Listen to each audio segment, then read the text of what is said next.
as sold. Yeah, I'm not. First of all, I'm confused by what Mel thinks, because every time I say, well, so you don't like him? He says, well, no, I do like him. He's going to go in the first round. He's got him in his top 25. So he clearly thinks he's one of the 25 best players. I think he's got him at 23 overall is what he told me yesterday. And he continues to think he's going to go in the first round. He probably will go in the first round. I think there will be 4 quarterbacks, and Jones could be the 3rd or 4th quarterback off the board. I view him as an NFL backup, a guy that you bring in and maybe you can develop into a solid starter down the road, but he doesn't have a lot of special qualities. You know, he's been well coached with David Cutcliffe. He's been around the Mannings. He's got good mechanics. I think in the pocket, he really struggles to create his own extra time. I think he stares down receivers and holds onto the ball too long at times. And I think he has a very, very average arm. So you add those things up, to me, that's not a top-tier elite quarterback prospect. That's a guy you think could be a really good backup, and maybe we develop him into a starter. But those guys I draft on day 2, not on night 1. All right, but we do expect him to go on night 1. We'll see where it all winds up going. In the meantime, this is really a defense-heavy draft. We talk about quarterbacks because that's what people are most interested in, but there are a lot of great defensive players, and one of them is in our studio, and we're going to bring him in a minute, and that's defensive tackle Quinnen Williams out of Alabama. Todd, I know you've watched a lot of this guy both on tape and in person. Give us your scouting report on Quinnen Williams. Well, he exploded this year.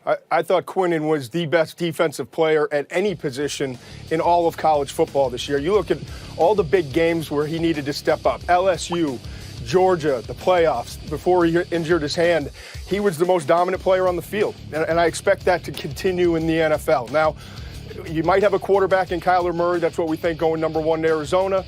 It could be edge rushers for those next 2 picks, because that's what San Francisco needs at number 2, and that's what the Jets have needed for a long time at number 3. So if he slips, I think 4 is going to be the parachute spot to the Oakland Raiders, but it wouldn't surprise me if one of those teams, especially the Jets at 3, look at it and said, we like Josh Allen, the edge rusher from Kentucky. This guy's just a better football player, and wind up pulling the trigger on Quinnen.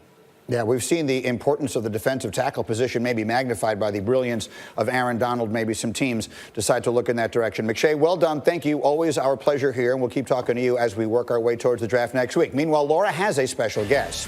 Absolutely. Quinnen Williams here in our studio. We'll get to him in just a second. We got to tell you how dominant he's been. 52 quarterback pressures when lined up at defensive tackle in 2018. That's 11 more than any other interior lineman in FBS. He also pressured the quarterback on 22% of his snaps from the nose tackle position. That was 6 percentage points better than the next highest player when lined up at that spot, just wreaking havoc.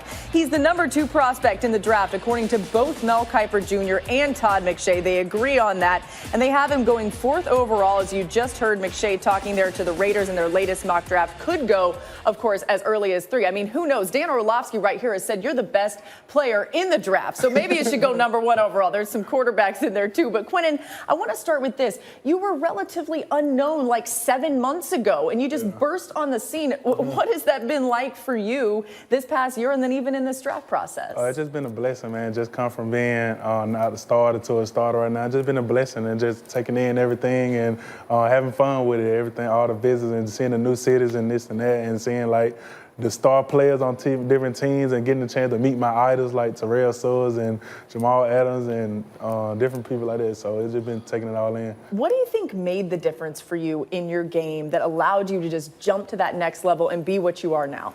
Just the opportunity I had got at Alabama, because years before me, they had great guys who went 1st round, and this year was just an opening opportunity for me to show the world that I'm the best, and show the world that I'm really good at playing football. So, are you the best prospect in this draft? I think I am. Yeah, let's go. All right, so Dan agrees, and Dan, you're going to show us a few reasons why. Well, when you look at the NFL and the interior guys and what makes them great, like a J.J. Watt and Aaron Donald, it's how smart they are. And this is a tackle for loss by Quinnen, but I want to talk to him about it a little bit, because what happens on this play is this. So these offensive linemen for Mississippi State are stepping this way.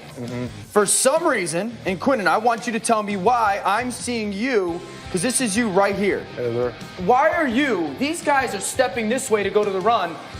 Why are you automatically going opposite of them with that swim? What made you do that? Just know by watching film, the tight end in the court and the running back to the same side of the tight end, so we knew that they were going to try to run a strong side zone to the weak side. So that's a film study thing. That's a smart thing for you to right there. But how quick, like, That happened so quickly. Why are we able to do that? Man, just instincts, knowing that center was looking at me, he was gonna come down hard. So I had to make sure I had to wipe him real quick and get straight up the field. And that's what makes greats, not just the physical, the smart. So we'll go to another clip because this is an easy tackle for loss because of that film study and you being so smart. Now we go with these Aaron Donalds and J.J. Watts. Like, can great defensive tackles score points for your team? This is Quinnen right here. It's going to be a pass play for Texas A&M. It's really a 2-on-1. Texas A&M is allocating 2 guys to Quinnen Williams right there. So, all right, how am I going to beat this double team? Well, again, I want to see the smarts. Why, if these guys are going this way, is Quinnen Williams wrapping himself back around that way to get to the quarterback? What taught you that? Just knowing I had a 4-eye technique, so he was going to be... This is a 4-eye, you're saying that. Yeah, this so, guy opposite you, 4-eye, yeah, okay? So the tackle going to block him. They're going to slide to the tight end over here, so the center really don't got me. The guard really have me. And I knew the guard was going to sit down real hard, so I had just wiped him. My goodness, this man is smart. So does it lead to points? Yeah. That's a pick in the red zone. My dog, Matt Wilson, just That's a pick in the red zone. So that's scoring your team points. Now I want to get to this Matt one. Wilson with the hands. This is Quinnen right here. There you go. Now you go to the combine, you're supposed to bench press 225 pounds, right? Why'd you do this to this man right here? I mean, this is left guard right here. That's a bench press.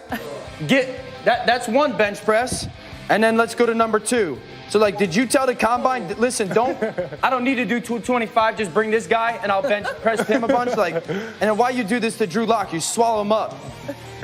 Treating quarterbacks like that. That's a bench press for you, huh? Yeah, you like bench pressing the offensive lineman? Well done, man. Yeah, you know, do you realize that Dan is a quarterback? So this Yeah, is we kind don't of like upsetting for him. we don't like you. These I things see that all you're doing to you're on quarterbacks. film smashing guys on the ground and He doesn't whatnot. like this. Ah. Briefly step in here. Laura gave us a little scouting report. She told us your favorite food in the world is pancakes. Pancake, We wanted to make you feel very much at home. Yay! Quinnen Williams, never let it be said. Hey, give me this Should we put some pancake. syrup on the This ain't college football anymore, yeah? pancake? I try not to eat pancakes no more. Well, sorry, look, you're gonna have to eat But them. look, today.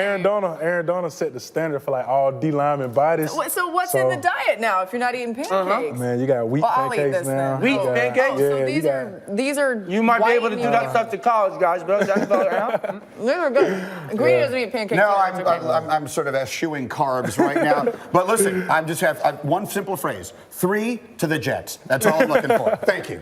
He's excited about it. We'll see what happens. Thanks so much, Quinnen, thank for you. being with us. We'll also see you at the NFL Draft. It's on ESPN for the 40th straight year and on ABC for the first time ever as I chew this pancake. The ESPN broadcast is our traditional one with our coverage with College Game Day on ABC celebrating of graduation to the NFL. It all comes to you from Nashville. It's April 25th through the 27th. All 3 days streaming live on the ESPN app. Okay. Coming up tomorrow, Friday on Get Up, he may be the best quarterback in the draft. Dwayne Haskins joins us live in the studio. I will not be eating pancakes then. Plus, can the Warriors rebound from a historic loss without Boogie Cousins? And how does Russell Westbrook respond after being shut down by Damian Lillard? Get up with us tomorrow starting at 8 Eastern. On ESPN. I'm going to start with some balayage clip-ins, then razor cut up to